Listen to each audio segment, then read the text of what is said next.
ॐ गजाननं भूतं गणाधिसेवितं कपित्थजम्बुं फलचारुभक्षणम् उमासुतं शोकं विनाशकारकं नमामि विघ्नेश्वरपादपङ्कजं सर्वमङ्गलमाङ्गल्ये शिवे सर्वार्थसाधिके शरण्ये त्र्यम्बके गौरी नारायणि नमस्तुते हरिः अहम्. So this is about chapter 14, the Buddha as Parinibbana, death.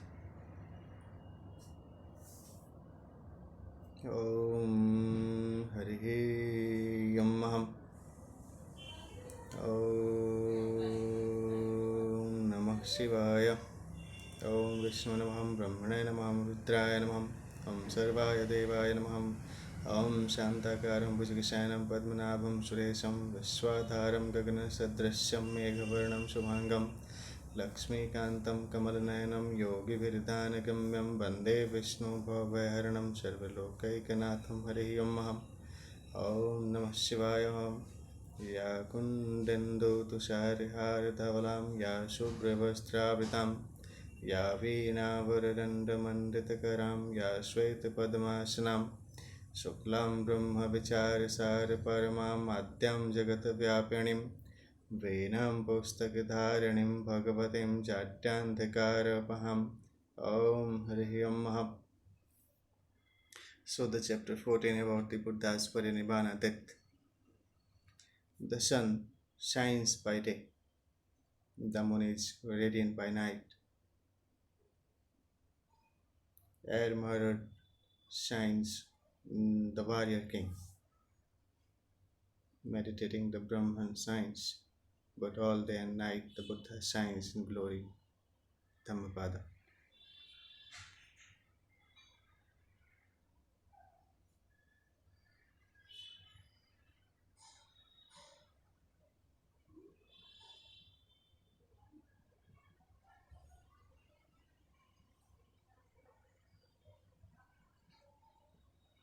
As you observe the passage of moon across the vertex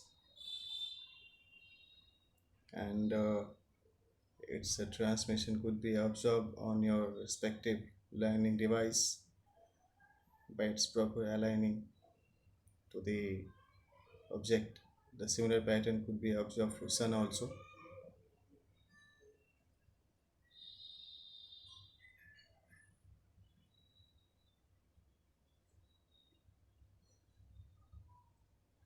भाषा बोली के आधार पर शांति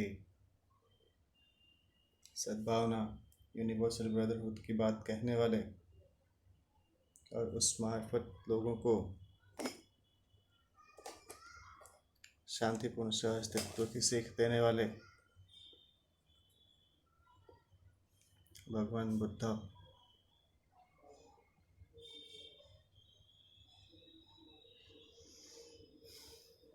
एवं उनके तथागत अनुयायियों के माध्यम से जो सीख बढ़ी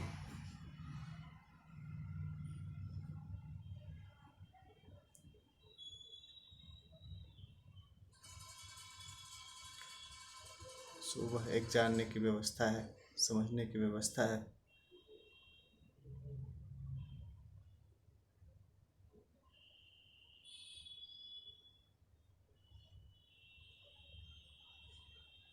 नमो विष्णु नमः.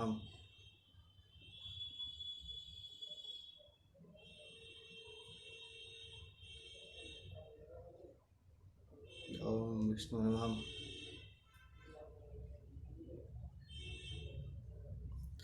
और फिर ये जो कल ऑब्जर्व किया जिस तरीके से सोलर ट्रांसमिशंस होती हैं,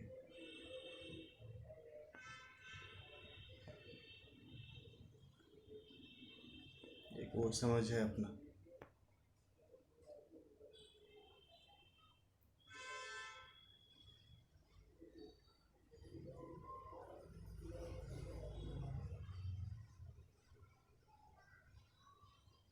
ओम नमो दिव्य महादिव्य शिवायै सत्यं नमो नमो प्रकृते भद्राय नियतः पंथः स्मृताम्.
the details of this video could be absorbed.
So it continues. You can observe the things as it was recorded yesterday. You can also look at the matters by yourself. And the book tells about chapter 14, the Buddha's Parinibbana, death. The sun shines by day, the moon is radiant by night. Armored shines the warrior king, meditating the Brahma shines. But all day and night the Buddha shines in glory. Dhammapada. The Buddha was an extraordinary being. Nevertheless, he was mortal, subject to disease and decay as are all beings. He was conscious that he would pass away in his 80th year. Modest as he was, he decided to breathe his last not in renowned cities like Savatthi or Rajgah, where his activities were centered, but in a distant and significant hamlets like Kushinara.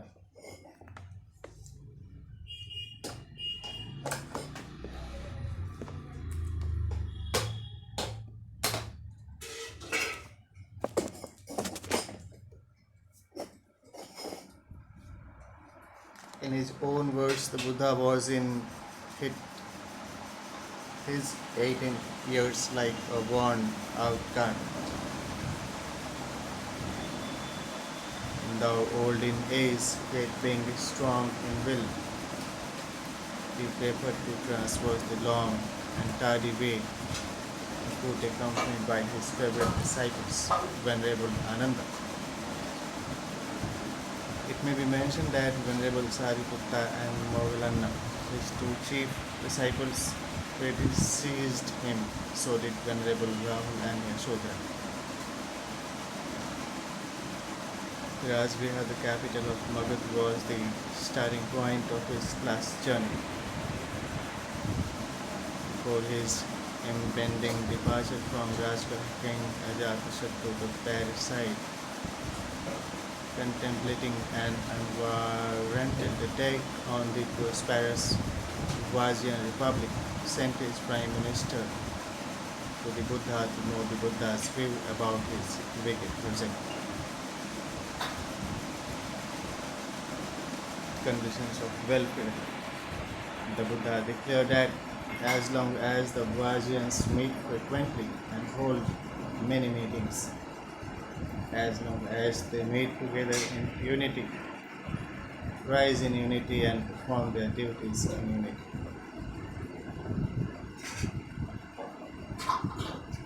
as long as they enact nothing not enacted, abrogate nothing that has already been enacted, act in accordance with the already established ancient Vajrayana principles,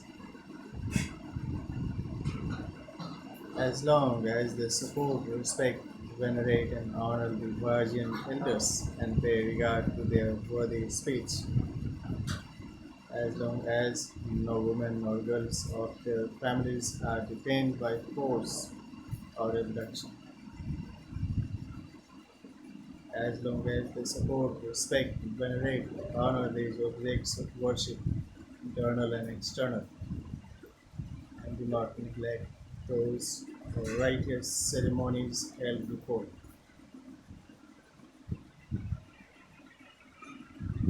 as long as the rightful protection, defense, and support for the arhants shall be provided by the Vajrayans so that arhants who have not come may enter the realm and those who have entered the realm may live in peace. So long may the Vajrayans be expected not to decline but to prosper. Hearing these seven conditions of welfare which the Buddha himself taught the Vajrayans, the Prime Minister Vashakara took leave of the Buddha, fully conceived that the Vajrayans could not be overcome by the king of Magad, Ban, without diplomacy or breaking up their alliances.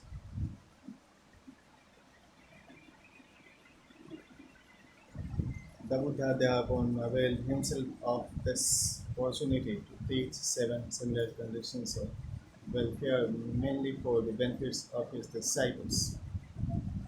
He summoned all the bhikkhus in Rajgama and said, Number one, as long, O disciple, as the bhikkhus assemble frequently and hold frequent meetings. Number two, as long as the bhikkhus meet together in unity, rise in unity, and perform the duties of the Sangha in unity.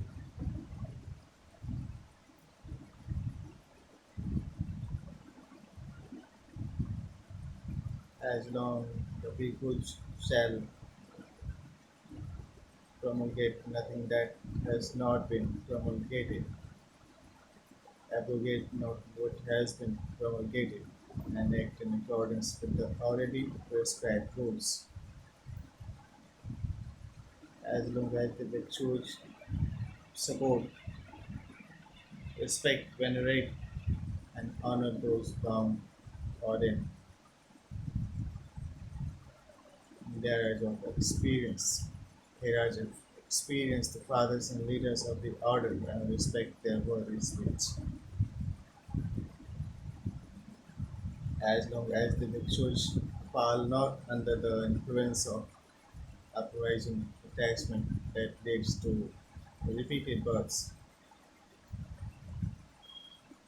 as long as the bhikshus shall delight in forest retreats, as long as the bhikshus develop mindfulness within themselves so that disciplined co-celibates who have not come yet may do so, and those who are already present may live in peace.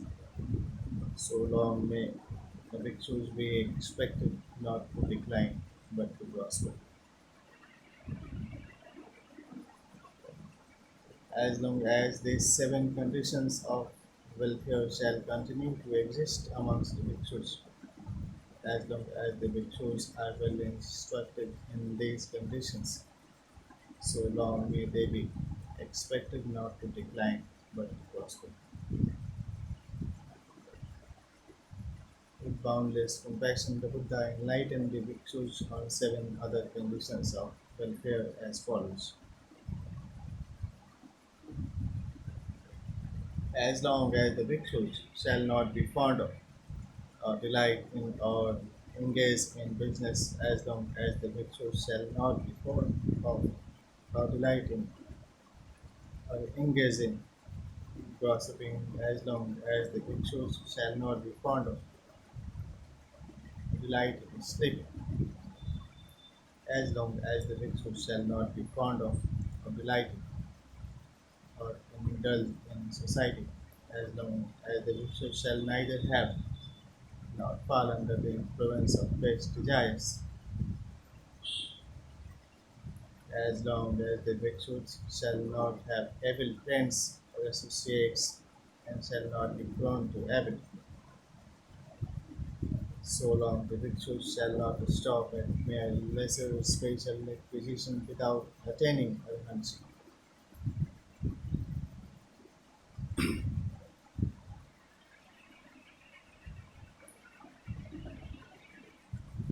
Moon witnesses their transfers.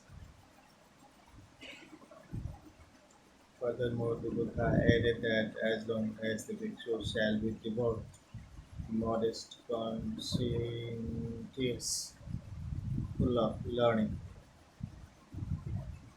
constantly energetic, constantly mindful, and full of wisdom, so long may the bhikshus be expected not to decline but to prosper.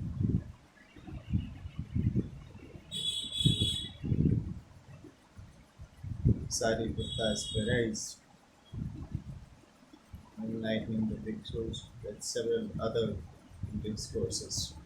The Buddha, accompanied by Venerable Ananda, left to Rajga and went to Ambalatika and thence to Nalanda, where he stayed at the Pavalika mango grove. On this occasion, the Venerable Sariputta approached the Buddha and extolled the wisdom of the Buddha, saying, Lord, so pleased am I with the exalted one,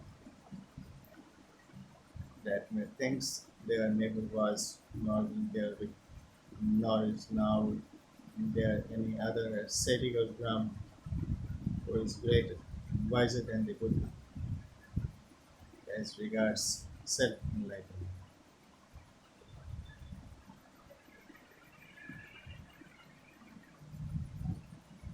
Buddha who did not approve of such an encomiums from a disciple of his reminded Venerable Sariputta that he had burst into such a song of apostasy without fully appreciating the merits of the Buddhas of the past and of the future.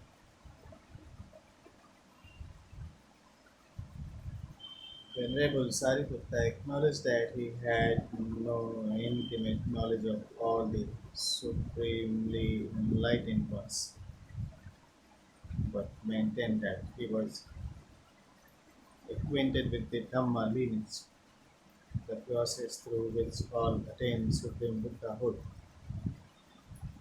That is by overcoming the five hindrances, namely sense desires, ill will, sloth and thought, restlessness and brooding indecision by weakening the strong passions of the heart through wisdom,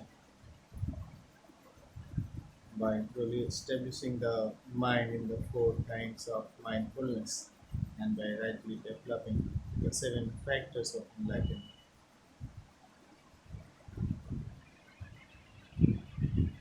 Pataliputra, Patna.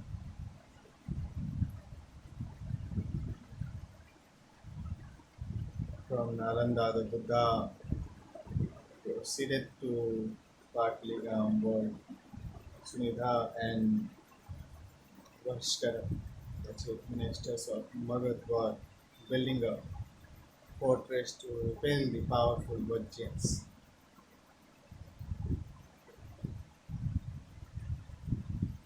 Here the Buddha resided in an empty house and perceiving with his supernormal wisdom and vision thousands of deities haunting the different sites, predicted that Patliputra would become the chief city inasmuch as it is a residence for Aryas,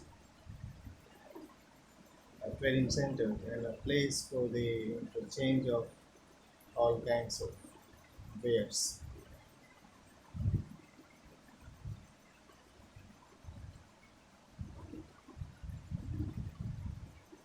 The wars would be subject to three dangers arising from fire, water, and dissension.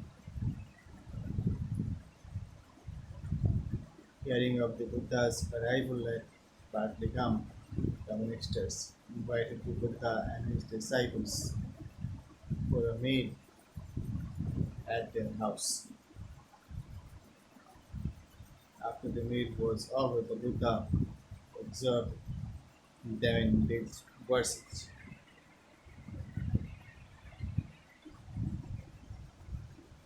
Whatsoever the prudent man shall take up his abode, let him support the brethren there, good men of self control,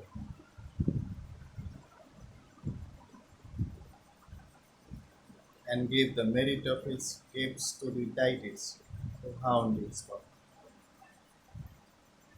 Wherever devil revered him, they honored him again, are gracious to him as a mother to her only son. And the man who has the grace of the gods, good fortune he beholds.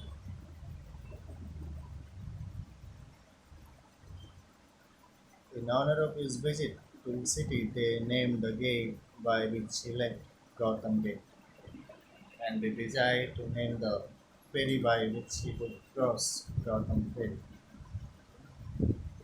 But the Buddha crossed the overflowing Gangas by his psychic powers, while the people were busy making preparations to cross.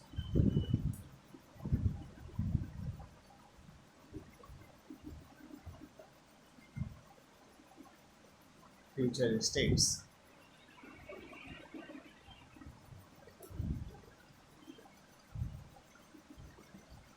From the banks of the Gangas, he went to Kotigama, and thence to the village of Nadika and stayed at the great hall. Thereupon the Venerable Ananda approached the Buddha and respectfully questioned him about the future states of several persons who died in that village. The Buddha patiently revealed the destinies of the persons concerned in Tao. How? Professor Rice Davis, Dialogues of the Buddha, Volume 2, page 91, he wrote, the Buddha patiently revealed destinies of the persons concerned and taught how to acquire the mirror of truth so that an Arya disciple endowed therewith may predict of himself. Thus, this world for me is birth in a woeful state, animal realm, theta realm, sorrowful, evil, and low states. I stream winner, am I not subject to fall, assured of final enlightenment? The mirror of the Dhamma, Dhamma Dasa. What, O Ananda, is the mirror of the Dhamma? Wherein a noble disciple discloses perfect confidence in the Buddha, reflecting on his virtues. Thus indeed is the exalted one, a worthy one, a fully enlightened one, endowed with wisdom and conduct, an accomplished one, knower of the words, an incomparable carrier for the training of individuals, the teacher of gods and men, omniscient and good.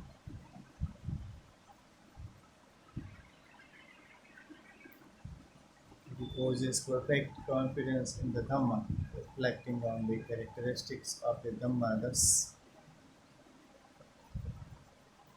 well expounded is the Dhamma by the exalted one, to be self-realized, immediately effective, inviting investigation leading onwards to Nibbana, to be understood by the wise, each one himself.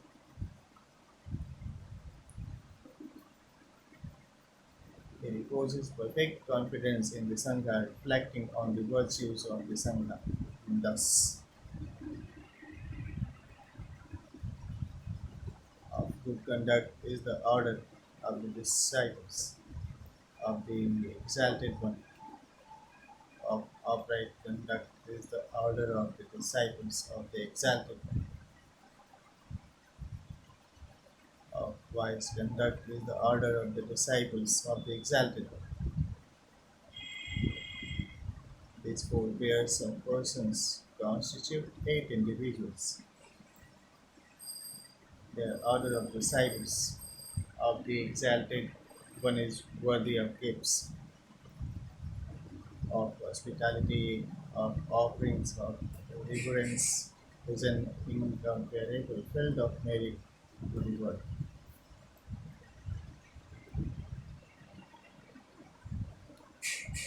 Iti piso bhagwan arham samma sambuddho vidya karana sampanna suyato loka viduvanmukto rupuri sadam sarati satta deva manusannam buddho bhagavate savakto bhagavato dhammo sandittikko akyadikko upasiko upanyuko patrattam vedi tabbo vanyogite.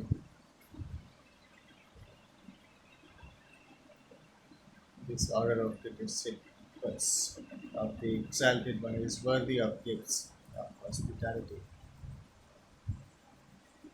of offerings of reverence is an incomparable field of merit to the world.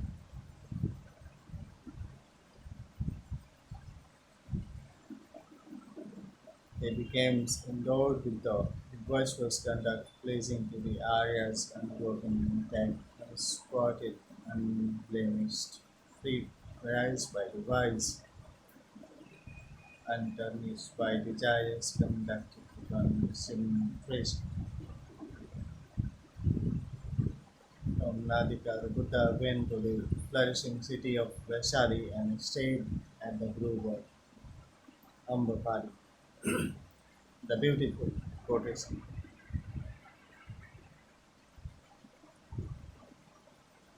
Anticipating her visit, the Buddha, in order to safeguard his disciples, advised them to be mindful and reflective and taught them the way of mindfulness.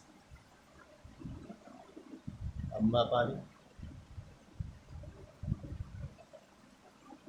Ambapali, hearing of the Buddha's arrival at her mango grove, approached the Buddha and respectfully invited him and his disciples for a meal on the following day.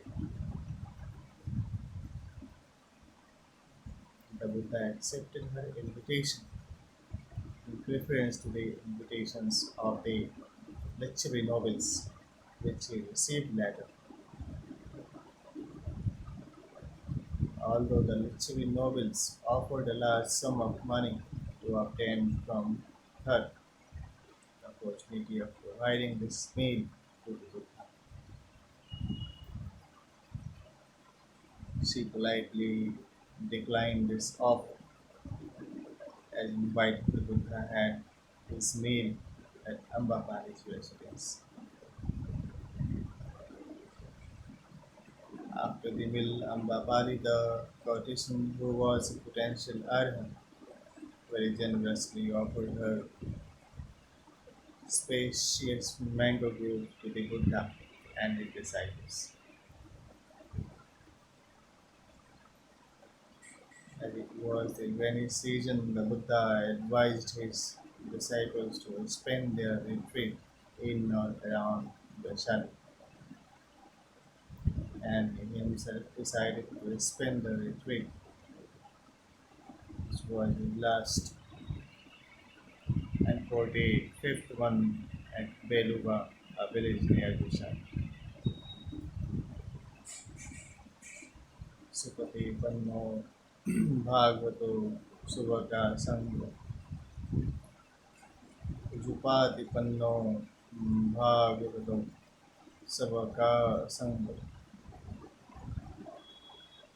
नयपत्तिपान भागवतो सबका संग समिति पाति पन्नो भगवतो सबका संग या अतिदम त्रिपुरीश्याङ्गनि अत्थपुरीशाहुदेल एषा भागवतो सभाप्रसङ्ग Ahio नय्यो पह्यो नय्यो दत्तिमेय्यो अञ्जलिकारणीयो अन्नुत्तरं पुण्यतीर्थं लोकासिद्धि.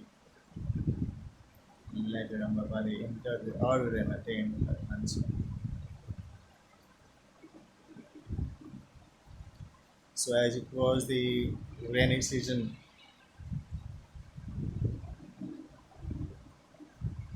the Buddha advised his disciples to spend their retreat in or around Vaishali, and he himself decided to spend the retreat, which was his last and 45th one at Veluva, a village near Vaishali.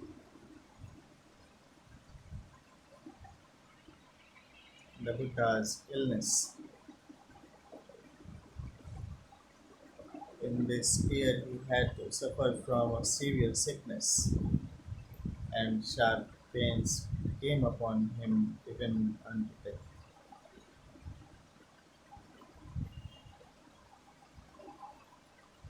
With his iron will, mindful and reflective, the Buddha bore them without any complaint.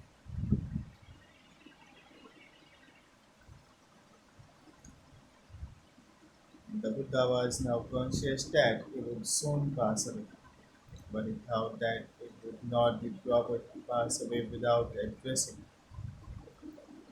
his attendant disciples and giving instructions to the order.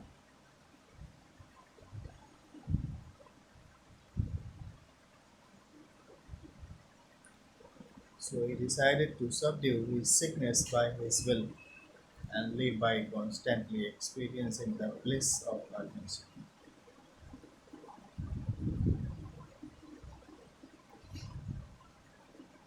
Immediately after recovery, the Venerable Ananda approached the Buddha and expressing his pleasure on his recovery, remarked that he took some little comfort from the doubts that the Buddha would not pass away without any instructions about the order.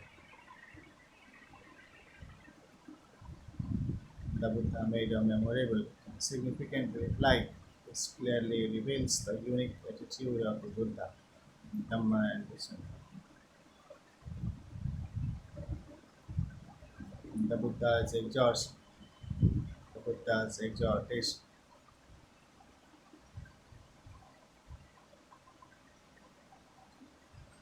What to Ananda does the order of disciples accept? What are their expectations from?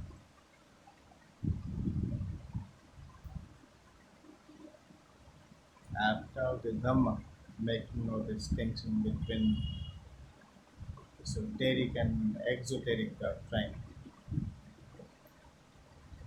respect of the truths. The Tathagata has no closed fist of a teacher.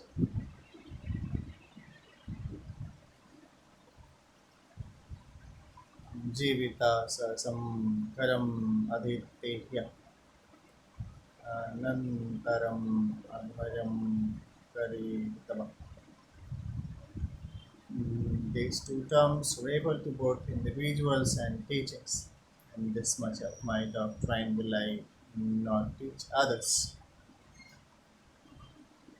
Such a thought means limiting the Dhamma to an inner circle. This much of my doctrine will I teach others. Such a thought means bearing the Dhamma to others. To this person I shall teach. By such a thought, the limitation is made to an inner circle. This person I shall not teach. Such a thought implies individual discriminating discrimination. The Buddha makes no such distinctions both with regard to his teachings or his disciples. The Buddha had nothing esoteric in his teachings, nor had he an inner circle or outer circle amongst his disciples. Vedam is Satanam, referring to the bliss of arhanship, parasampatti, habits, atadipaviharata, atasarannan sarahan, dhammadipaviharata, dhammasaranna, anandasaranna.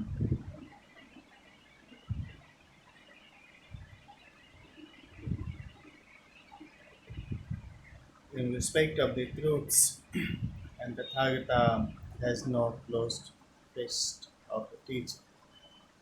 It may offer to and beyond a Vijay who will lead the order of bhikshus, or the order of bhikshus is dependent upon it,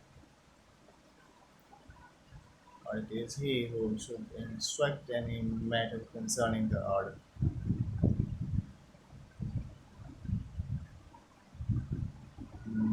The Tathagata, Ananda thinks not that it is he who should lead the order of bhikshus, or that the order is dependent upon him. Why then should he leave instructions in any matter cancelling the order? I too, Ananda, am now disciplined, aged, old, advanced in years, and have reached my end. I am in my 18th year, just as a worn out cart is made to move with the aids of tongs. Even so, methinks the body of the Tathagata is moved with the aid of tongs. Whenever Ananda the Tathagata lives flung in signalist mental on pointedness by the cessation of certain feelings and unmindful of all objects, then only is the body of the Tathagata at ease.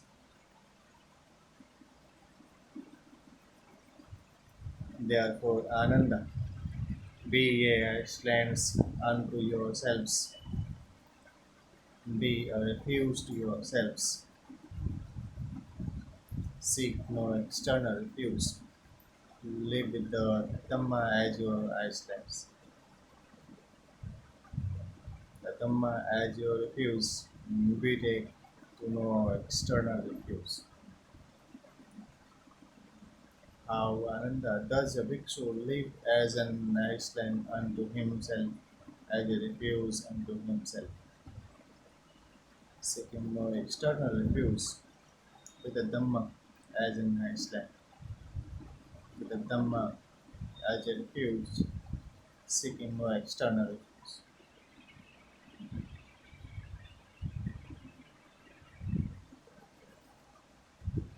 So as the Buddha makes no such distinction both with regard to his teaching or his disciples. The Buddha had nothing esoteric in his teachings, nor had he an inner circle or outer circle amongst his disciples.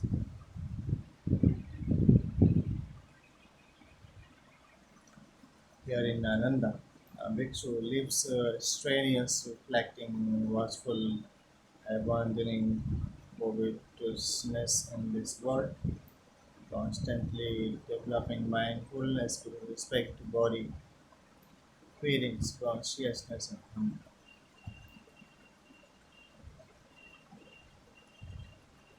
Whosoever shall live either now or after my death as an island unto oneself, as a refuge unto oneself, seeking no external refuge with the Dhamma as an island, with the Dhamma as a refuge, seeking no external refuge, those bhikshus shall be foremost amongst those who are intent on disciplines.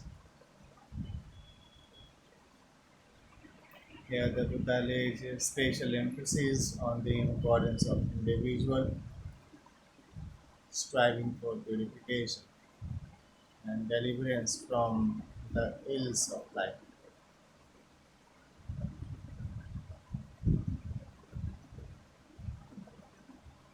There is no efficacy in praying to others or in depending on others. One might question why Buddhists should seek refuge in the Buddha, Dhamma, and Sangha when the Buddha had explicitly advised his followers not to seek refuge in others.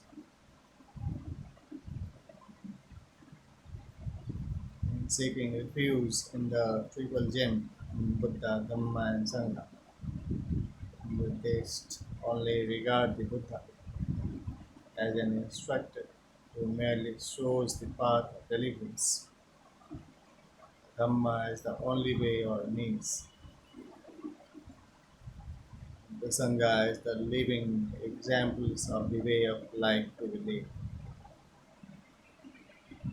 By merely seeking refuge in them, Buddhists do not consider that they would gain their deliverance.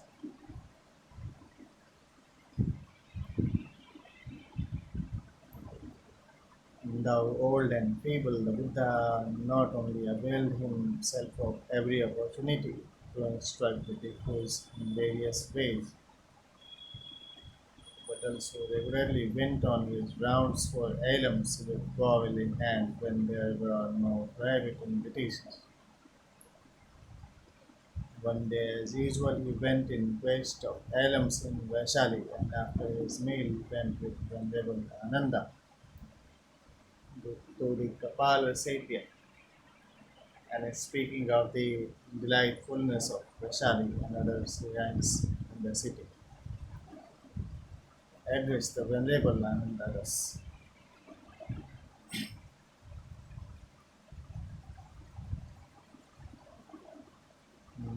These are the four kinds of Sati Pathanas, foundations of mindfulness. Here the term Dhamma is used in a different sense and it cannot adequately be rendered by one English word as it refers to both mental and physical objects. See Sati Patanna Sutta, Majjhima Nikaya number 10.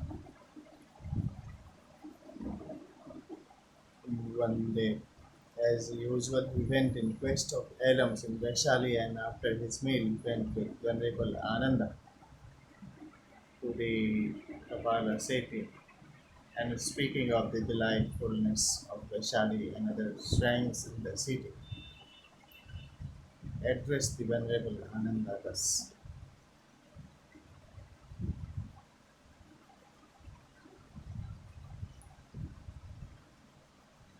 Whosoever has cultivated, developed, mastered, metaphysics of experience, practiced, thoroughly acquired the four means of accomplishment, Iddhipada, to if he so desires, live for an aeon, Kappa, or even a little more, Kappa says, that the Tathagata of Ananda has cultivated, developed, mastered, and made a basis of experienced practice, thoroughly acquired the four means of accomplishments. If he so desires that the Tathagata could remain for an aeon or even a little.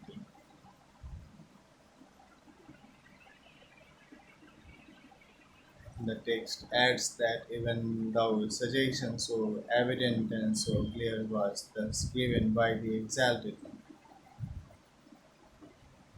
the Venerable Ananda was incapable of comprehending it so as to invite the Buddha to remain for an aeon for the good benefit and the happiness of the many,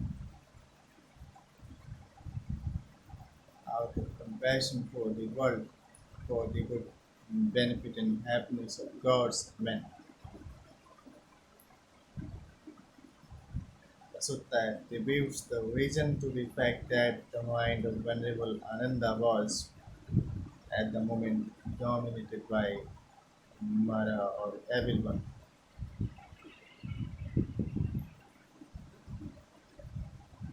The Buddha announces his death.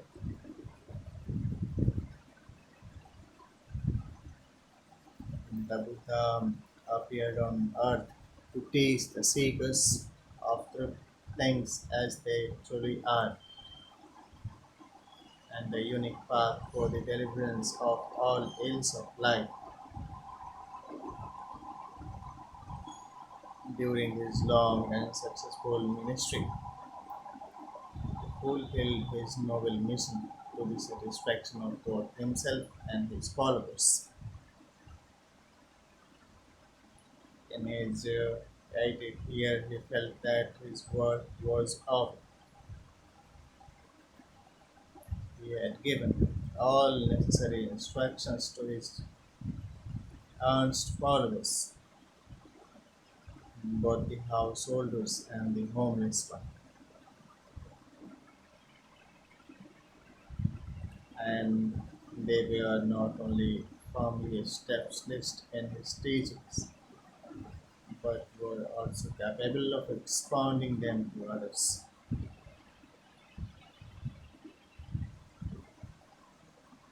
The four Dipadas are well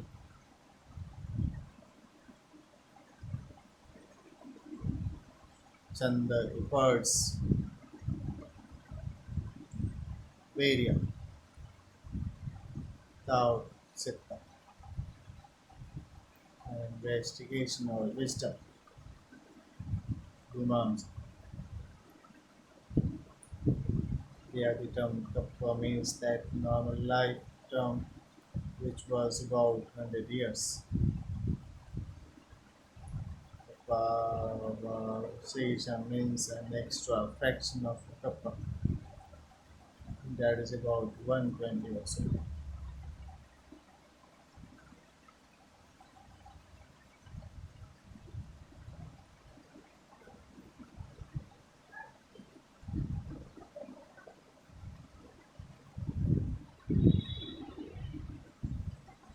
So during his long successful ministry, he fulfilled his noble mission to the satisfaction of both himself and his followers. In his 80th year, he felt that his work was over. He had given all necessary instructions to his asked followers, both the householders and the homeless one,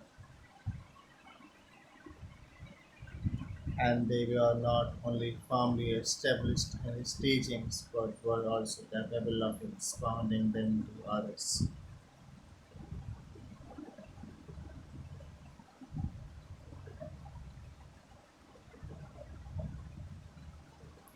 He therefore decided not to control the remainder of his life spent by his willpower and by experiencing the bliss of ahimsa.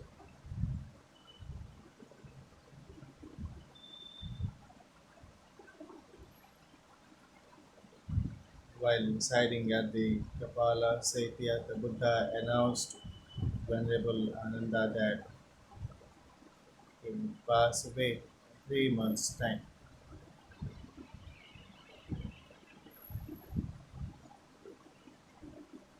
Venerable Ananda instantly recalled the saying of the Buddha and begged of him to leave for a cup for the good and happening of all. Kalpa.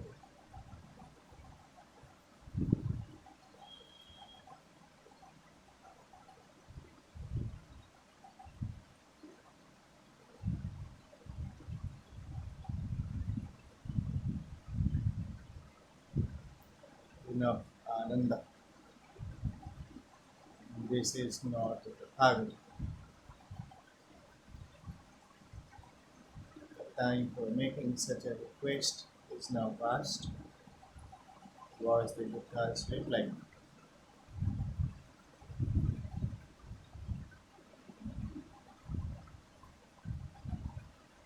He then spoke on the fleeting nature of life and went with Venerable Ananda to the pinnacle hall at Mahavanam. I requested him to assemble all the bhikkhus in the neighborhood of Vaishali.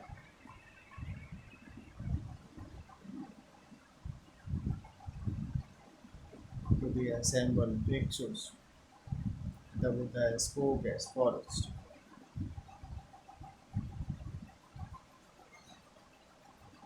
Whatever truths have been expounded to you by me, study them well.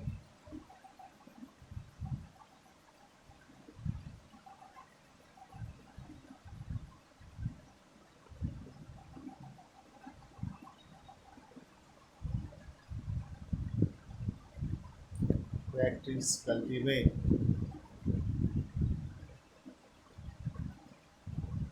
and develop develop them so that this holy life may last long, be perpetuated out of compassion for the world, for the good and happiness of the many, for the good and happiness of gods and men.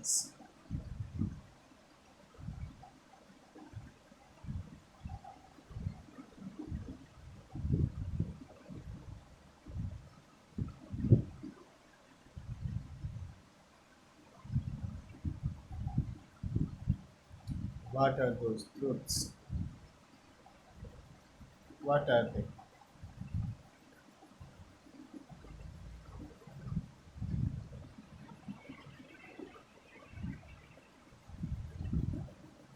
The four foundations of mindfulness, the four kinds of right in living, the four means of accomplishment, the five faculties,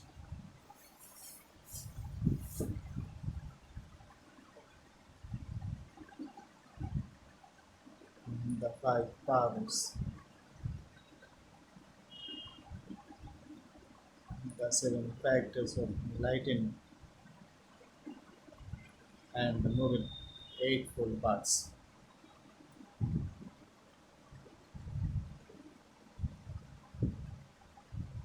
These are the 37 constitutes of enlightened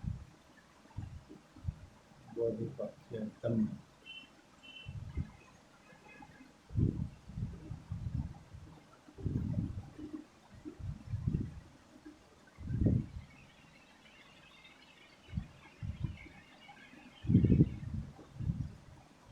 He then gave the following final exhortation and publicly announced the time of his death to the sun.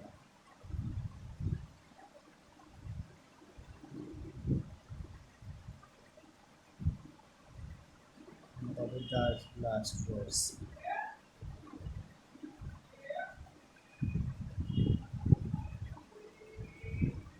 Behold, vehicles, now I speak to you,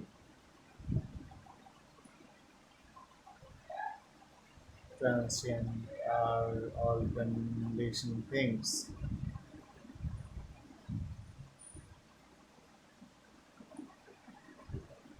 Strive on the diligence. The passing away of the Tathagata will take place before long.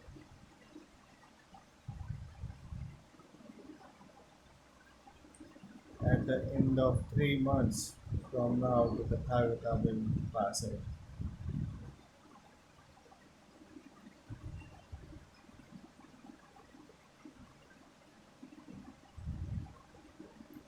Right in my age, short is my life.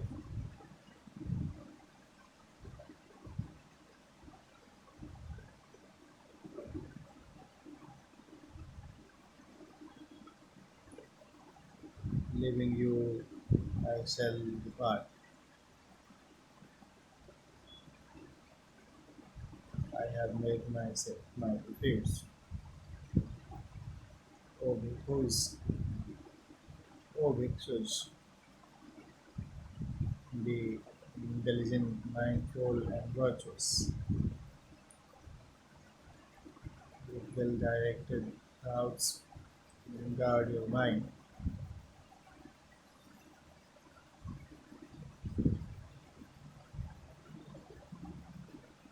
He who lives heedfully in this dispensation will escape life's wandering and put an end to suffering.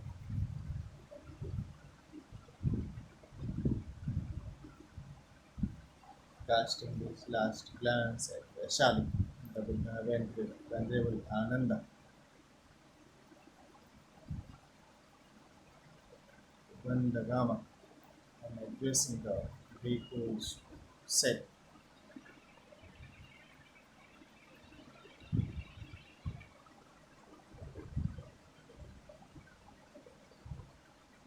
Morality, concentration, wisdom, and deliverance supreme.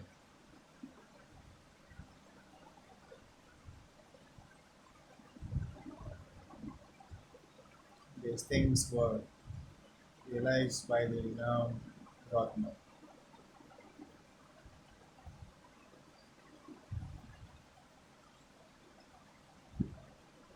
Comprehending them, the Buddha taught the doctrine to the disciples. The teacher will sight has put an end to sorrow and has extinguished all passions.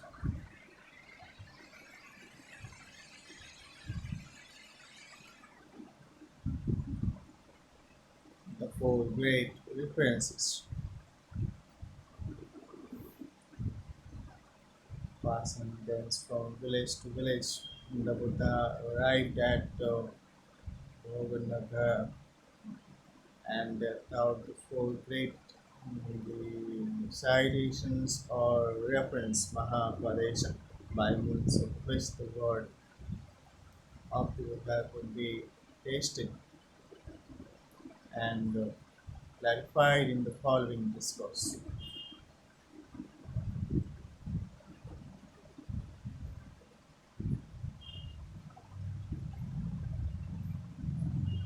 The Mahapadesha, by means of which the word of the Buddha could be tasted and clarified in the following discourses.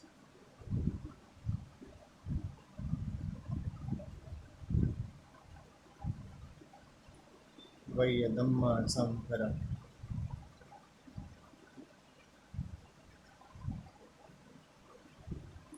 Apamadena Sampadeka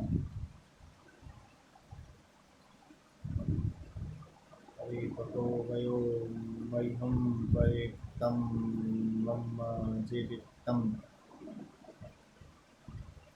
Pavai Gogom Sami Kattam Saran Tan Pamatam Sati Manto Susila Hotam Vikto Sushama Samkapam Shakti Tam Manurakat Yo Namasmin Dhammavinaya Appamato Vehe Sakti Pahaya Jati Samasharam Dukha Santam Pari Sakti.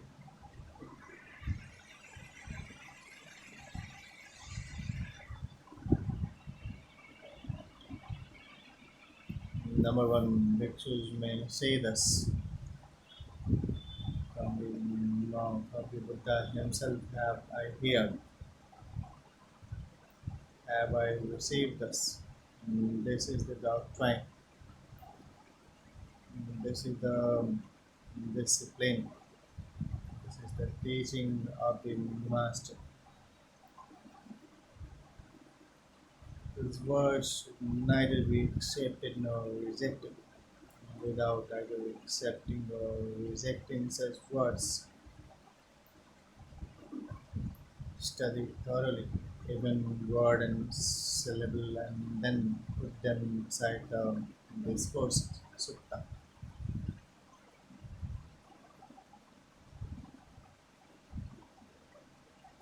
Compare them with the disciplinary rules Vinaya.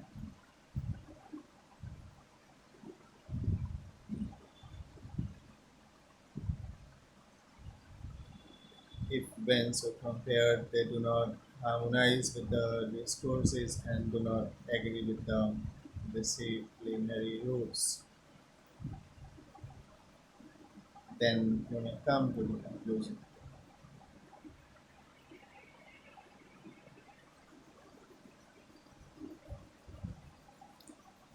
Certainly, this is not the word of the exalted one.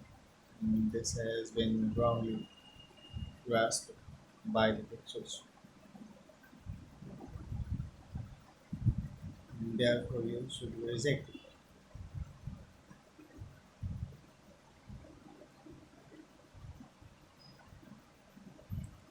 When compared and contrasted, they harmonize with the discourses and agree with the disciplinary rules.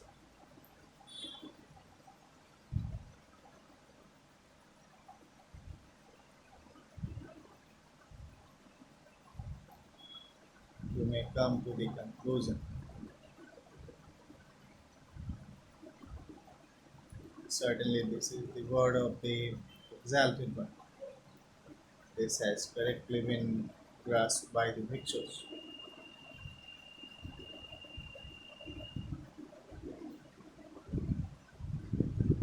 Let this be regarded as the first great reference.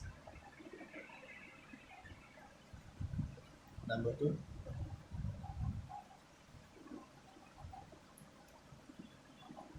again, a bhikshu may say thus: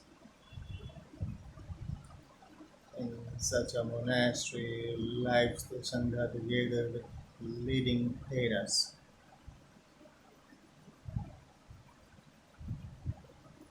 From the mouth of that Sangha have I heard,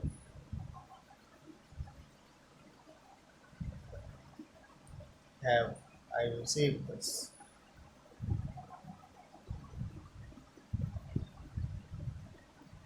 This is the doctrine. This is the discipline. This is the master's teaching.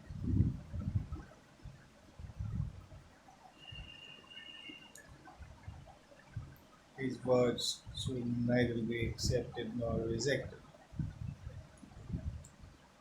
Without either accepting or rejecting such words, study thoroughly every word and syllable and then put them beside the discourse sutta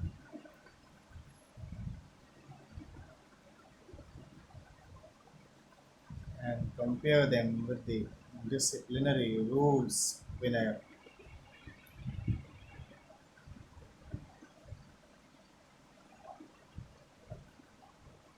When so compare, they do not harmonize with the discourses and do not agree with the disciplinary rules. Then we may come to the conclusion. Certainly, this is not the word of the exalted one. This has been wrongly grasped by the victors, by the Brahmins.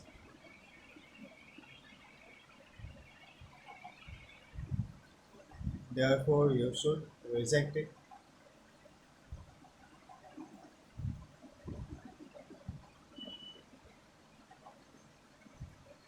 if, when compared and contrasted, they harmonize with the discourses and agree with the disciplinary rules.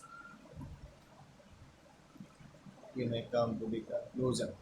Certainly, this is the word of the exalted one.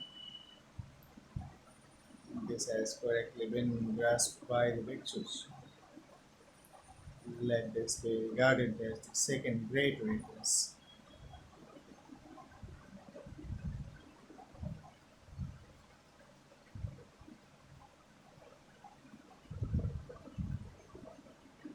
Number three,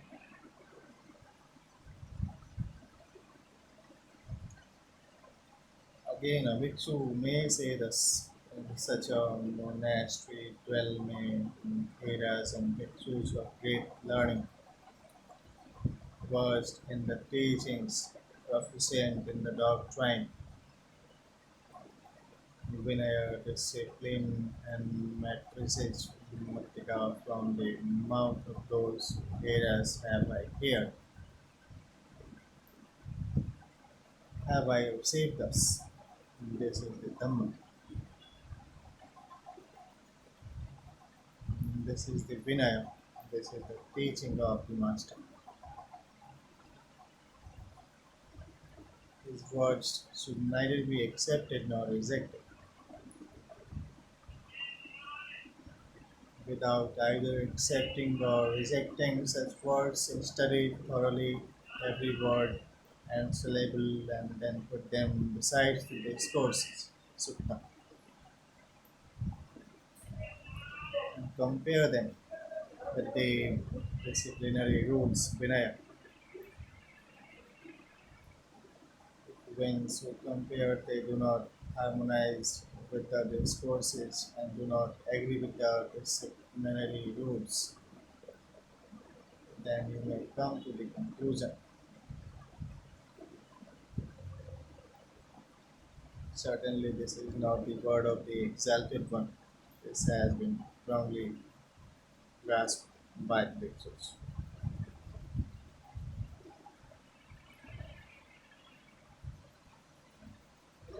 Therefore, you should reject it.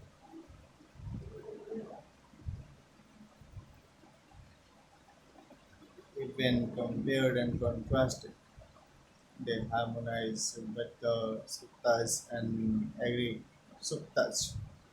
agree with the Vinaya, then you may come to the conclusion. Certainly, this is the word of the exalted one. This has been correctly grasped by the pictures. Let this be regarded as the third great reverse. Number four, again, a bhikshu may say this. In such a monastery lives an elderly bhikshu of great learning, versed in the teachings, proficient in the Dhamma, Vinaya, and matrices. From the mouth that there have I heard, have I received this. This is the Dhamma, this is the Vinaya, this is the Master's teaching. His words should neither be accepted nor rejected without either accepting or rejecting such words. Study thoroughly every word and syllable and then put them beside the discourses, sutta, mantra, and compare them with the disciplinary rules, anushasana. When so compared, they do not harmonize with the discourses and do not agree with the disciplinary rules, then you may come to the conclusion. Certainly, this is not the word of the exalted one. This has been wrongly grasped by the pictures. Therefore, you should reject it. If when compared and contrasted, they harmonize with the suttas and agree with the Vinaya, then you may come to the conclusion. Certainly, this is the Dhamma, this is the Vinaya, this is the Master's teaching. Let this be regarded as the fourth great difference. These rituals are the four great differences.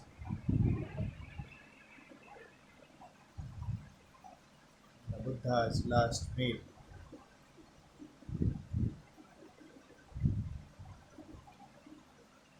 enlightening the disciples with such edifying discourses. The Buddha proceeded to power about the Buddha and his disciples were entertained by Kunda, the Smith, with great fervor. Kunda prepared a special delicious dish called Supramadava, as advised by the Buddha. Kunda served only the Buddha. The Sukaramuttama, buried them the remain in the ground.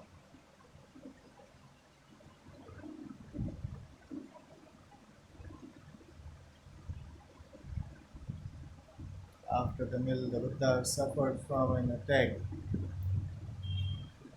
of dysentery and sharp pains came upon him. Calmly he bore them without any complaints.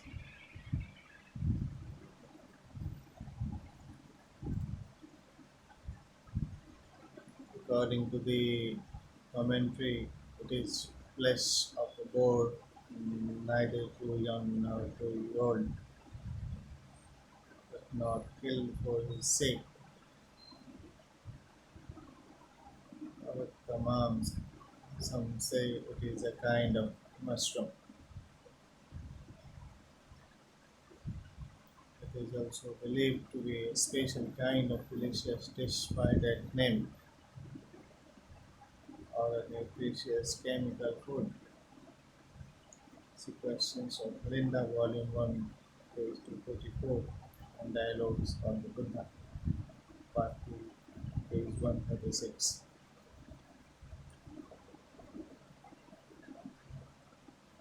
After the meal, the Buddha suffered from an attack of dysentery, and sharp pains came upon him. Calmly, he bore them without any complaints.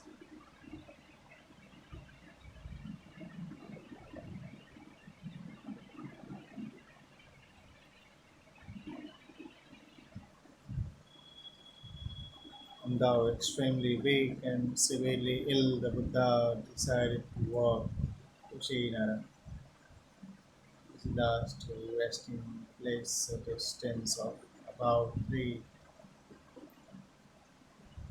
Gautas from Pava. In the course of this last journey, it is stated that the Buddha had to sit down in about 25 places, owing to his weakness and illness.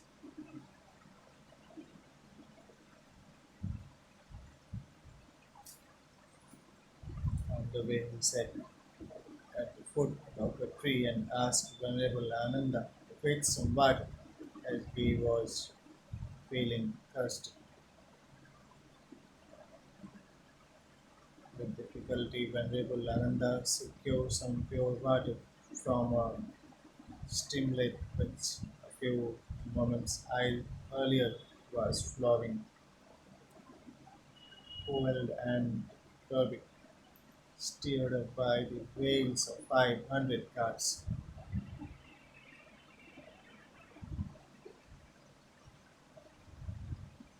At that time, a man named Kupusha approached the Buddha and expressed his admiration at the serenity of the Buddha, and hearing a sermon about his imperturbability offered him a pair of robes of gold.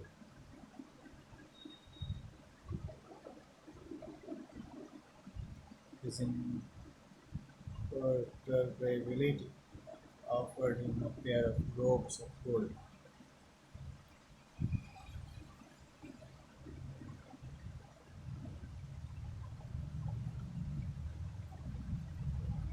His interpretability offered him a pair of robes of gold,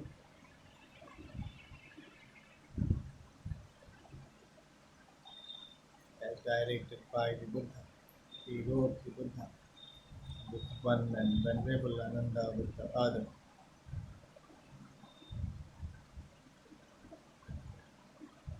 When Venerable Ananda placed a pair of robes on the Buddha, to his astonishment, he found the skin of the Buddha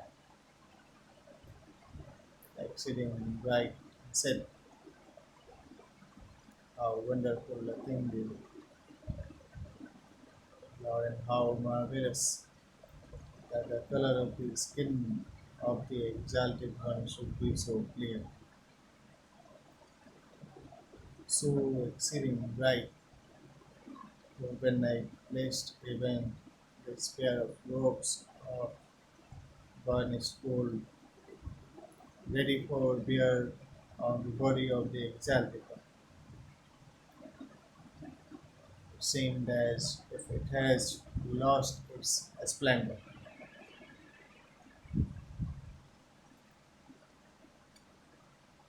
Thereupon the Buddha explained that on the two occasions the color of the skin of the Tathagata becomes clear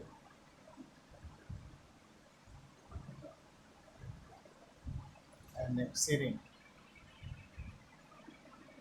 bright, namely on the night on which the Tathagata attains Buddhahood, and on the night the Tathagata passes away.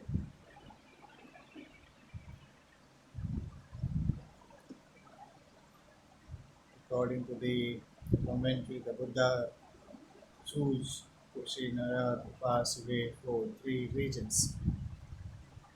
Was to preach the Mahasudasana Sutta in order to inspire people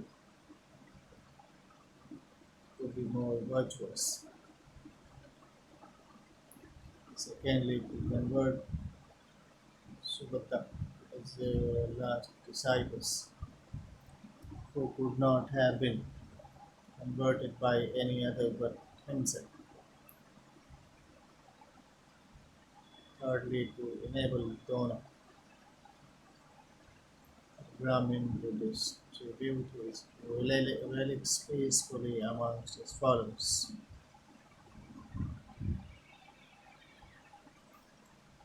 Thereupon the Buddha explained that on two occasions the color of the skin of the Tathagata becomes clear and exceeding bright,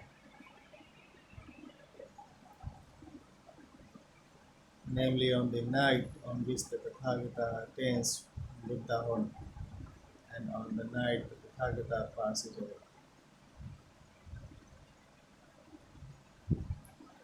He then pronounced that at the third watch of the night on that day he would pass away in the shallow root of the mullas between the twin cellar trees in the vicinity of Kusinara.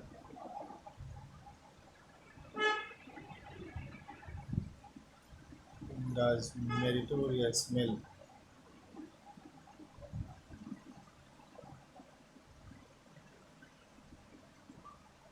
took his last bath in the river Tham and resting a while spoke thus. Now it may happen, Ananda, that someone should stir up remorse in Kunda, the smith, saying this is able to thee Kunda, lost to thee in that when the Tathagata had eaten his last meal from thy provisions, then he died.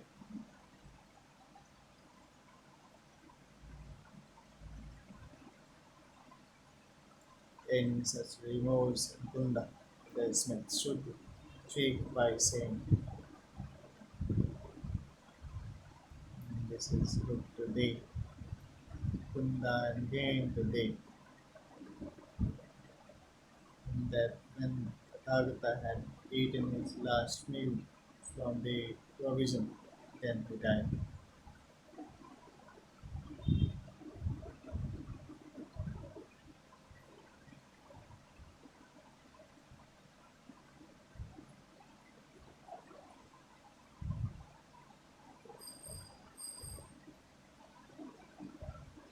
From the very mouth of the exalted one, Kunda, have I heard from his very mouth, have I received the same.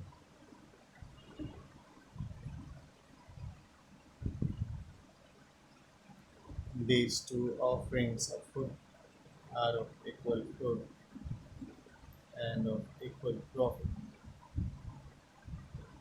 and of much greater fruit and of much greater profits than any other, which are the two.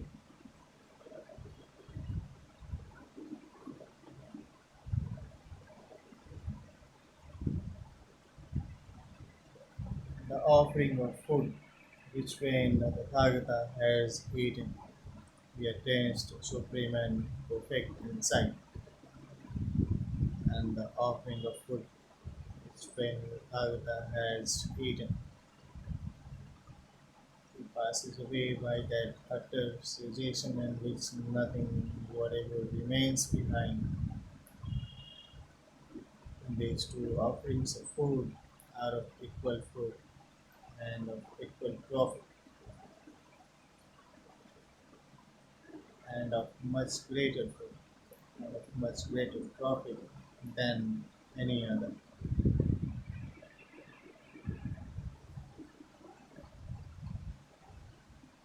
There has been laid up by Kunda, the smith, Kamma, the bring to length of life, rendering,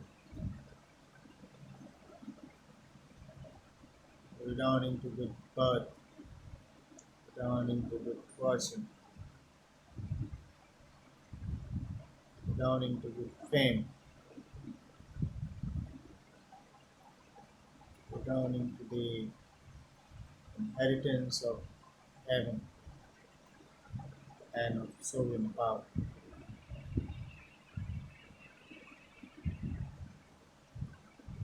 In this way, Ananda should be checked and he removes in Kunda, the smith,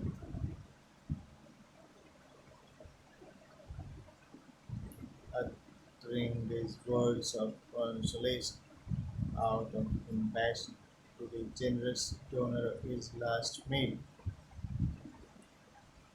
He went to the Shala grove of the Mullas and asked Venerable Ananda to prepare a coach with the head to the north between the twin Shala trees.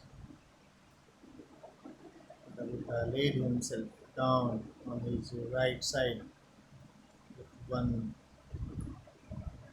leg resting on the other, mindful and self-possessed.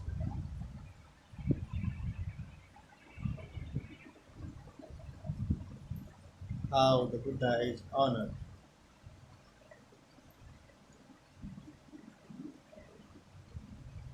Seeing the shala trees blooming with flowers out of season and other outward demonstrations of pity, the Buddha exhorted his disciples thus.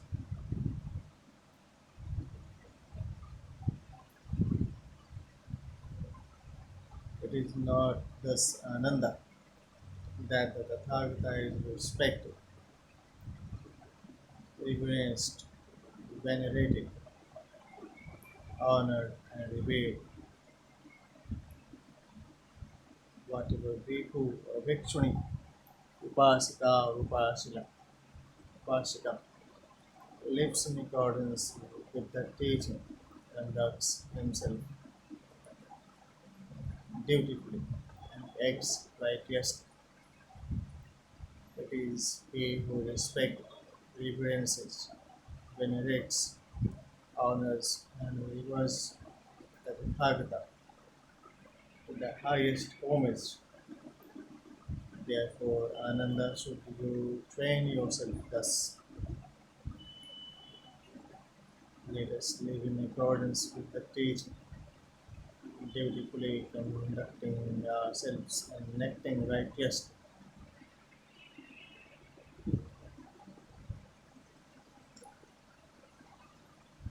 At this moment, the Venerable Upavana, who was once attendant of the Buddha, was standing in front of the Buddha, finding him.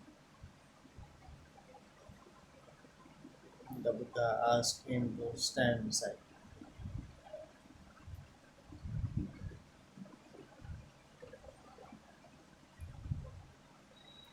Venerable Ananda wished to know why he was asked to stand beside, and he was very serviceable to the Buddha. The Buddha replied that devas had assembled in large numbers to see the Tathagata, and they were displeased because he was standing in their way, concealing him.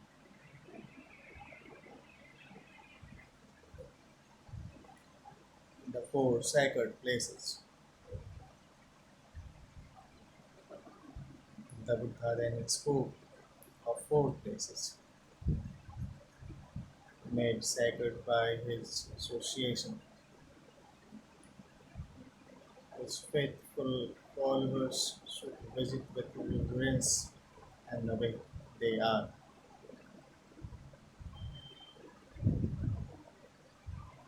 the birthplace of the Buddha, the place where the Buddha attained enlightenment, the place where the Buddha established the incomparable will of truth, Dhammacakka,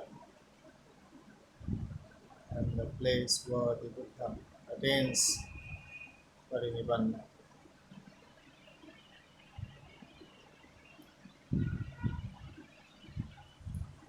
And they added the Buddha, who shall die with a believing heart in the course of their pilgrimage, will be reborn on the dissolution of their body after death in a heavenly state.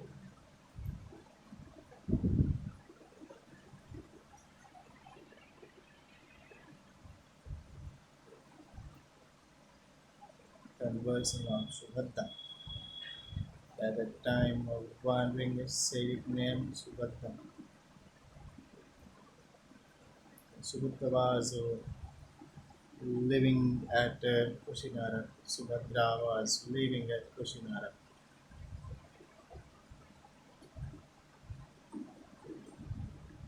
He heard the news that Sri Gautama would attain Parinibbana in the last watch of the night, and without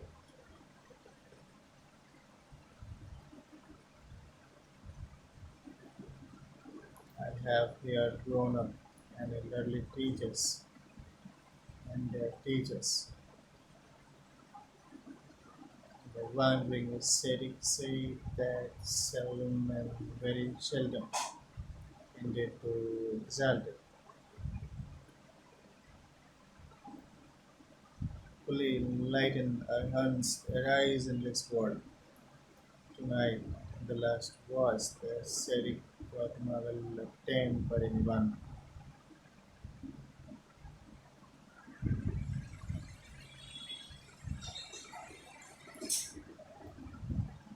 Lumbini on the Indian borders of Nepal,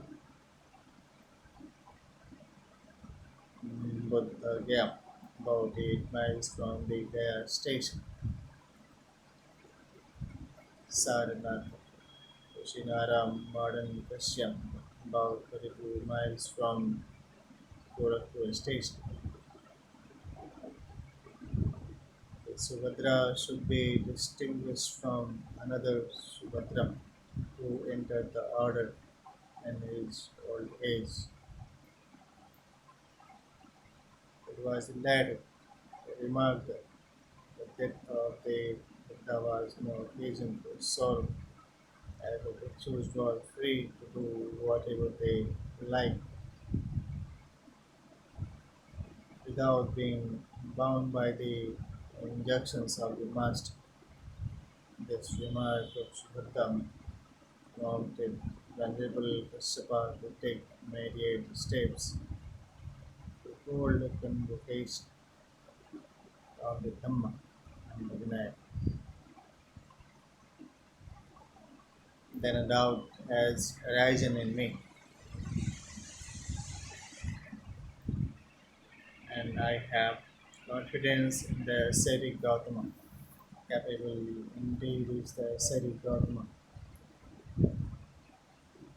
It is the doctrine so that I may dispel my doubt.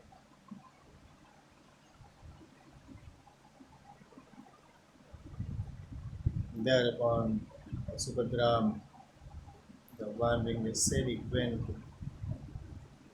Opavatna Shalaguru of the Mallas, where the Venerable Ananda was, and approaching him spoke as follows. I have here grown up and elderly teachers and their teachers. The wandering ascetics say that seldom and very seldom, indeed two exalted, fully enlightened arhats arise in this world.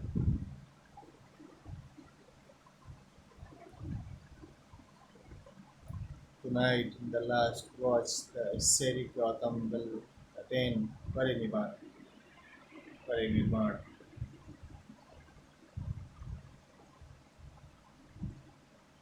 A doubt has arisen in me, and I have confidence in the ascetic Gautama. Capable indeed is the ascetic Gautama. Teach the doctrine so that I may dispel my doubts. Shall I, O Ananda, obtain a glimpse of the ascetic Gautama?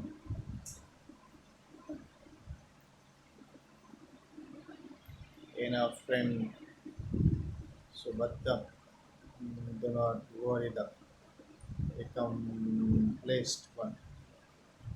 The exalted one is weary, said the Venerable Ananda.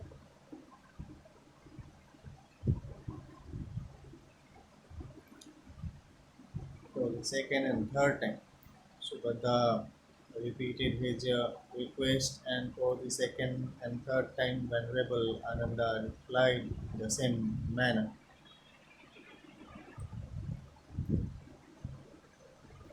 I could hear the conversation between the Venerable Ananda and Subhadra, and addressing Ananda said,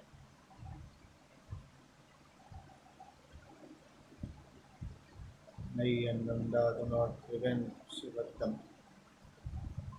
Let Subhadra, O Ananda, behold the complex one. Whatsoever Subhadra will ask of me, all that will be with the desire for knowledge and not to annoy me. Whatever I shall say,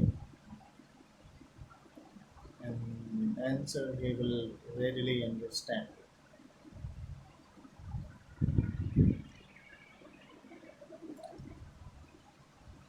Thereupon the Venerable Ananda introduced Subhadra to the Buddha. Subhadra exchanged friendly greetings with the Buddha and sitting aside said, There are these ascetics and Christ or Gautama who are leaders of companies and congregations who are heads of sects and are well known.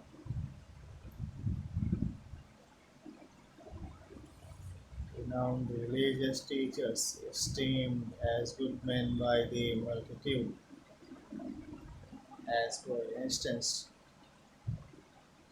Purana Mahabali Ajita Kesakambali,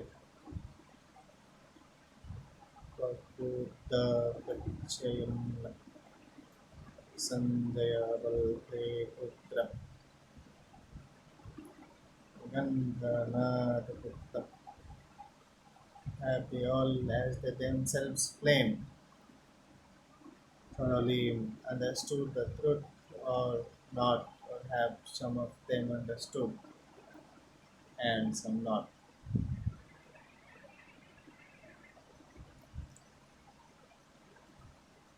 Let it be, O Subhadra. Trouble not yourself as to whether all or some have realized it or not. I shall teach the doctrine to you. Listen and bear it well in mind. I shall speak. So be it, Lord, replied Subhadra. The Buddha spoke as follows.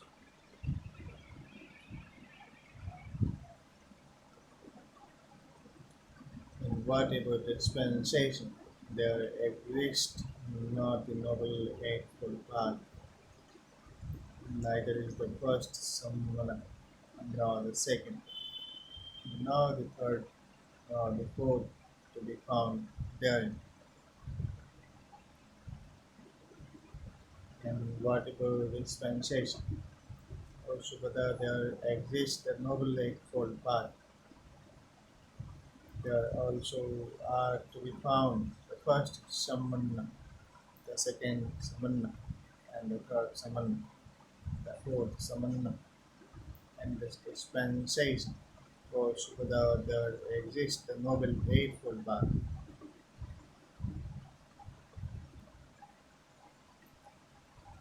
There indeed are found the first samana, the second samana, the third samana, and the fourth samana. Other foreign schools are empty of samanas. If or Subhadra, the disciples live rightly, the world would not be void of Arhants.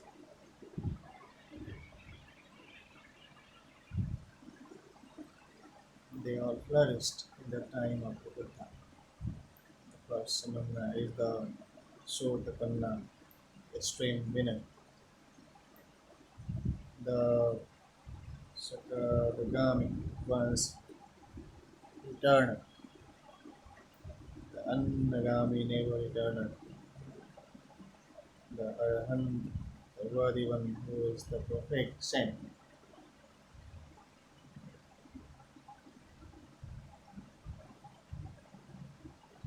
शून्यपारपावतसम्मन्नेः अन्नेः इमेकाशुबद्धं भिक्षु शमन्नो विहारेयम्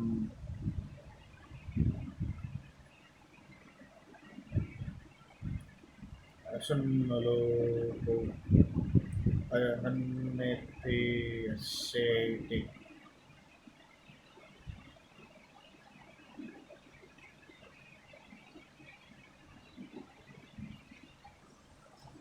My age was 29 when I went forth as a seeker after what is good.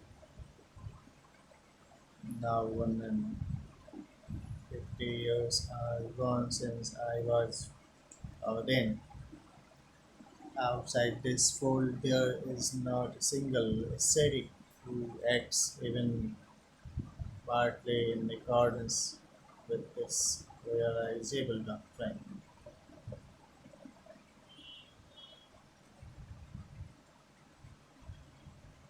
Thereupon, Subhadra spoke to the Buddha as follows.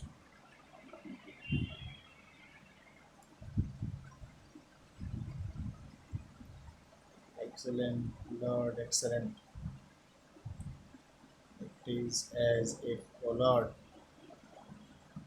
a man were to set upright that which was overturned,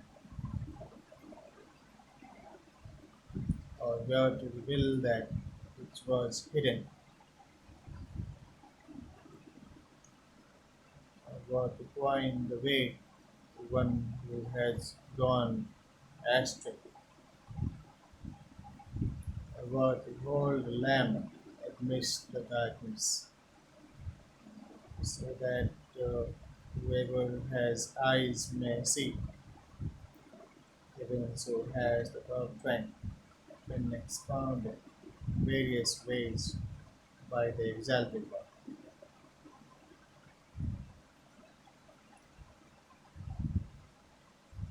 And I, Lord, seek refuge in the Buddha, the doctrine, and the order, May I receive the lesser and the higher ordination in the presence of the exalted one.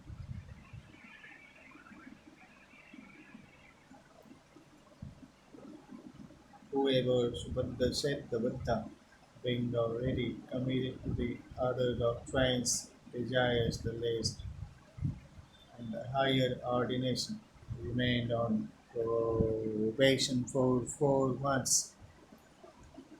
At the end of 4 months, the disciples, approving, he is ordained and raised to the status of a bhikshu. Nevertheless, on understanding, I made individual exception.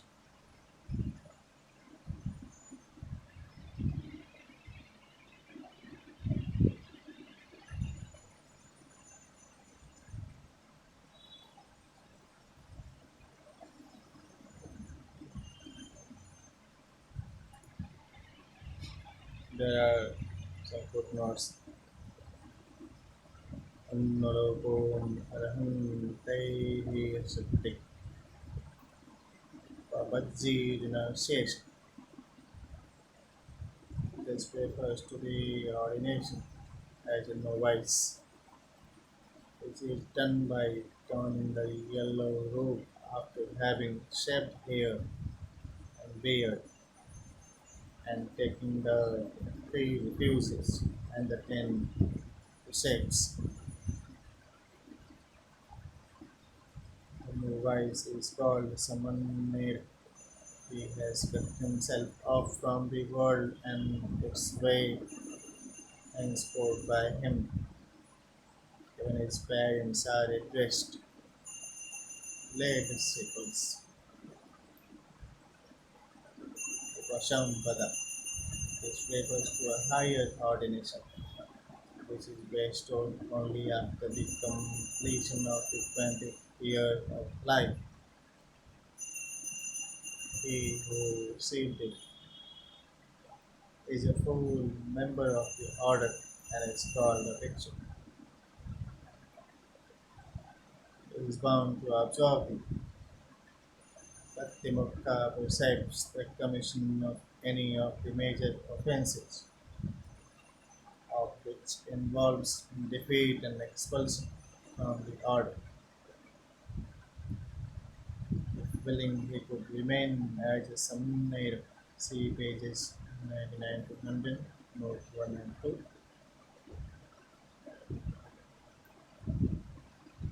A position is not demanded of the Buddhist aspirants to ordination. Then said Subhadra, if Lord, those already committed other doctrines who desires to lesser and the higher ordination in this dispensation remains in promotion for 4 months. I too will remain on promotion, and after the lapse of the period, disciples approving let me be received into the order, rise to the status of a bhikshu. Thereupon the Buddha addressed Ananda and said, then Ananda, you may ordain Subhadra. So be it, Lord, replied Ananda. And Subhadra, the wandering ascetic, spoke to the venerable Ananda as follows. It is again to you, O venerable Ananda.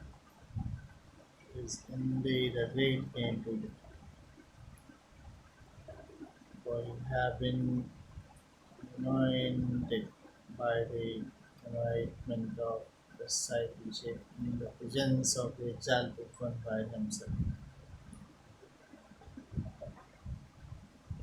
Buddha received in the presence of the Buddha the lesser and the higher ordination.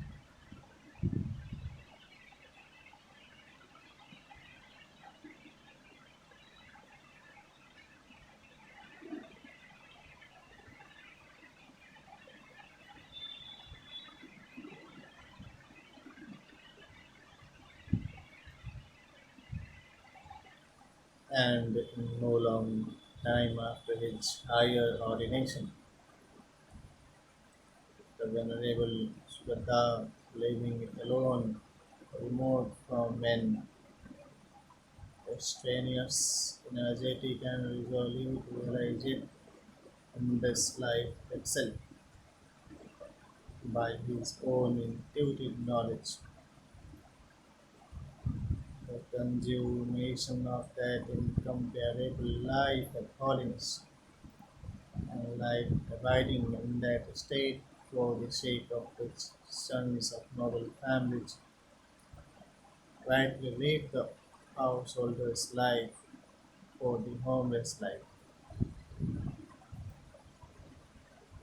Because it that rebirth was ended, completed was the holy life that after this life there was none other, and the venerable Subhadra become one of the arhats who was the last personal convert of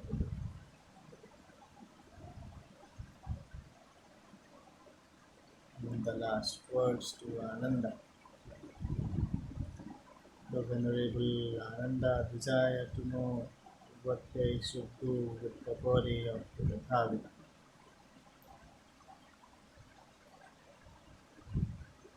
The Buddha answered, do not engage yourselves in honoring the remains of the Tathagata. Be concerned about your own welfare. That is Arhansa. Devote yourselves to your own welfare. Be heedful, be strenuous, and be intent on your own good. There are wise warriors, wise Brahmins, wise householders who are firm believers in the Tathagata. They will do honor to the remains of the Tathagata.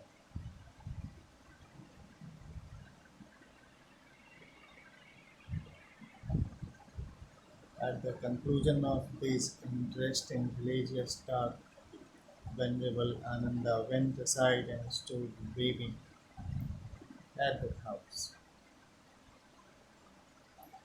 Alas, I am still a learner with the work yet to do, but my master will finally pass away. He who is my sympathizer, sympathizer, the Buddha, noticing his absence, summoned him to his presence and exhorted him thus enough to Ananda. Do not weep, do not weep. Have I not already told you that we have to separate and divide and sever ourselves from everything that is dear and pleasing to us?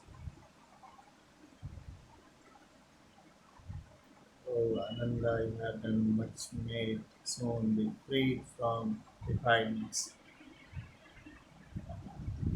The Buddha then paid a tribute to Venerable Ananda, commenting on his silent virtues. After admonishing Venerable Ananda in various ways, the Buddha ordered him to enter Kushinara and inform the Mallas of the impending death of the Tathagata. Mallas were duly informed and came weeping with their wives, young men, and maidens to pay their last respect to the Tathagata.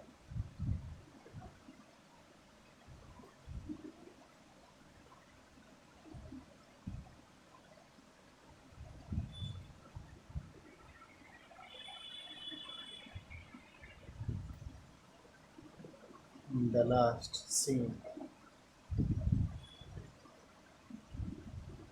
then the blessed one addressed Ananda and said,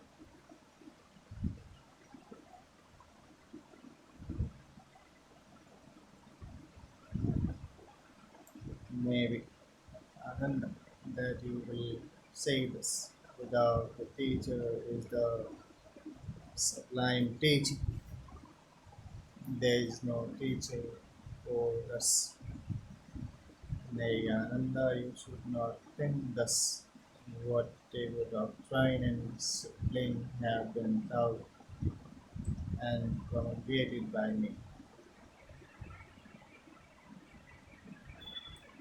Ananda, they will be your teacher when I am gone.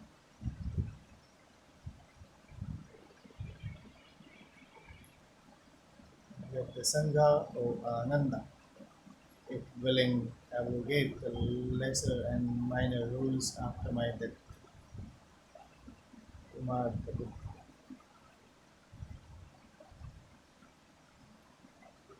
Instead of using the imperative form, the Buddha has used the subjunctive in this connection.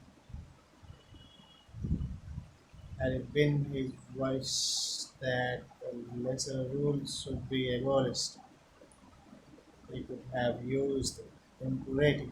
The Buddha foresaw this Venerable Kashyapa,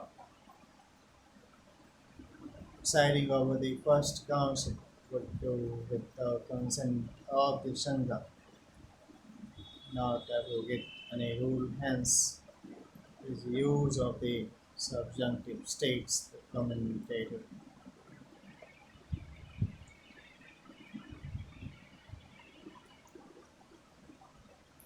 As the Buddha has not clearly stated what these minor rules were, and as the Arhants could not come to any decision about them, they preferred not to alter any rule but to retain our intent.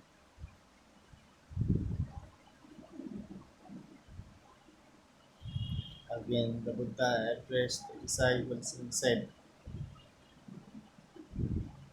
if your disciples there be any doubt as to the Buddha, or the doctrine, or the order, or the path, or the method, question it, and repent not afterwards thinking. We were face to face with the teacher, yet we were not able to question the exalted one in his presence. When he spoke thus, the disciples were silent. For the second and third time, the Buddha addressed the disciples in the same way.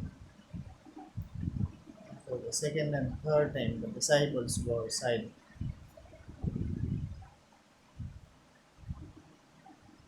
Then the Buddha addressed the disciples and said, perhaps it may be out of respect for the teacher that you do not question me, like a friend or disciple intimated to another. Still, the disciples were silent.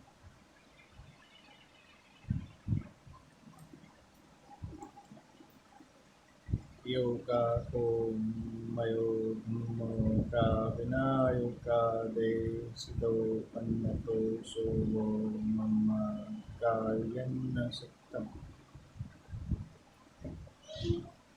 akamak manmo nanda sanggo mama kayan Buddhan Buddha Kani Sikka Padane Samoranatu.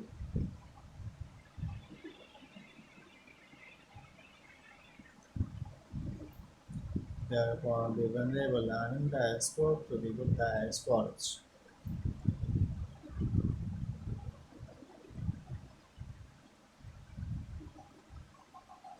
Wonderful Lord, marvelous Lord, thus am I pleased with the company of disciples. There is not a single disciple who entertains a doubt or perplexity with regard to the Buddha, the doctrine, the order, the path, and the method.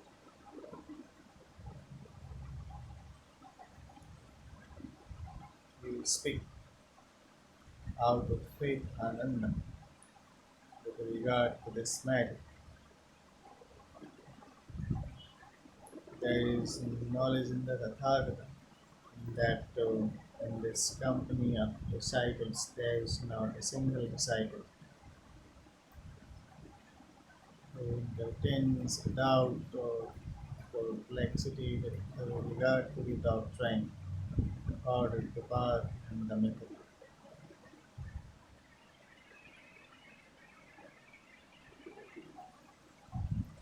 Of these 500 disciples, Ananda, who is the last, is a string winner, not subject to fall, but certain and destined for enlightenment. Lastly, the Buddha addressed the disciples and gave his final exhortation. Behold, O disciples, I exhort you, subject to change are all component things. Strive on with intelligence. Vedamma Samkara Appamanadena Sampade. These were the last words of the blessed one, the passing of the Buddha attained to the first stage, Jnana, Jnana, Jnana, emerging from the three attendant order to the second, third, and fourth hypostasis. Emerging from the fourth hypostasis, he attained to the realm of the infinity of space. Akashanakayatan, emerging from it, he attained the realm of the infinity of consciousness. Vinanayatan, emerging from it, he attained to the realm of nothingness. Akinchanyatan, emerging from it, he attained to the realm of neither perception nor non-perception. Naivasananasanayatan, the reference was to the Venerable Ananda, who, encouraged by those words, attained the Hansa plateau. Emerging from it, he attained to cessation of perceptions and sensations. Samanveda Vittaniruddham. Venerable Ananda, who cannot develop the divine eye, addressed Venerable Anuruddha and said, O Venerable Anuruddha, the exalted one has passed away. Nay, brother Ananda, the exalted one has not passed away but has attained cessation of perceptions and sensations.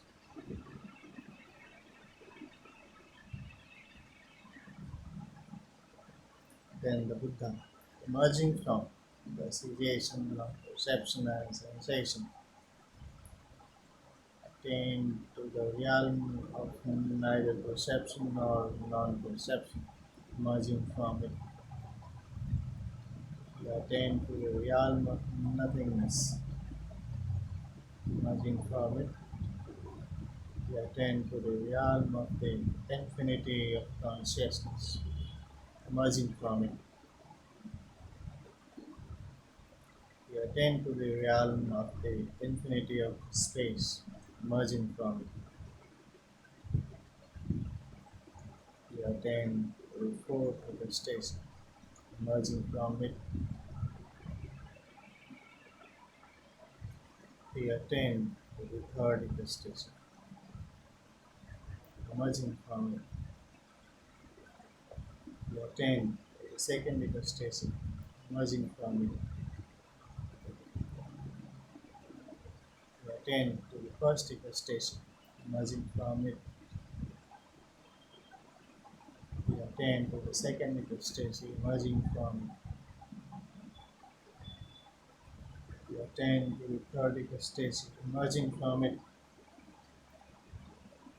we attain to the fourth eco station. Emerging from it, and immediately after, the Buddha finally passed away.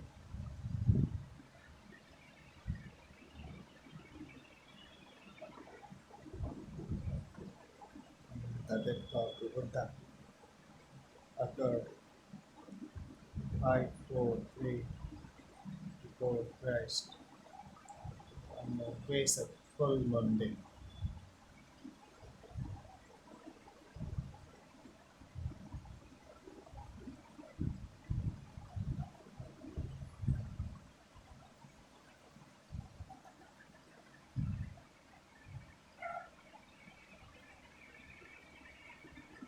Then the Dhamma,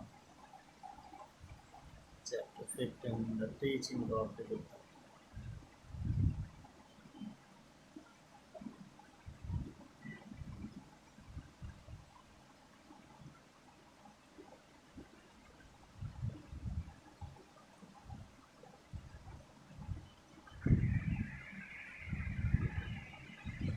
ॐ भूर्भुवस्सुः तत्सवितुर्वरेण्यं भर्गो देवस्य धीमहि धियो यो नः प्रचोदयात् तर्हि the teaching of the Buddha would tell what is Buddhism. This doctrine is profound, hard to see, difficult to understand, calm, sublime, not within the sphere of logic, subtle to be understood by the wise. Majjhima Nikaya.